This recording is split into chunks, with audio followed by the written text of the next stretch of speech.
जाते चला. चाललो मी झाडावर. हो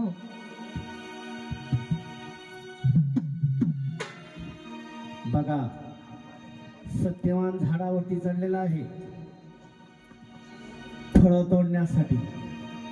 मी आता मावाचा साप तयार करत आहे आणि त्या सत्यवानाचा आत्मा घेऊन जात आहे. आता तो मावाचा साप सरसर सरसर त्या झाडावरती चढणार आणि त्या सत्यवानाला डौस करेल. सत्यवान खाली कोसळणार, सत्यवान मरणार. आज त्याचं मरण अटळ सत्य आहे, कोणालाही चुकणार नाही.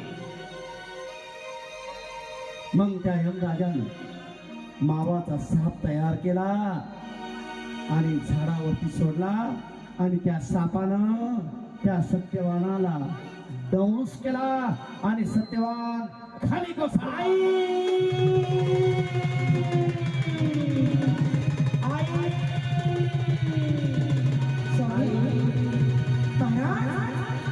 काय झालं तुम्हाला? अगं सावित्रा, अहो काय झालं, तुम्ही अचानक खाली कसे कोसळले?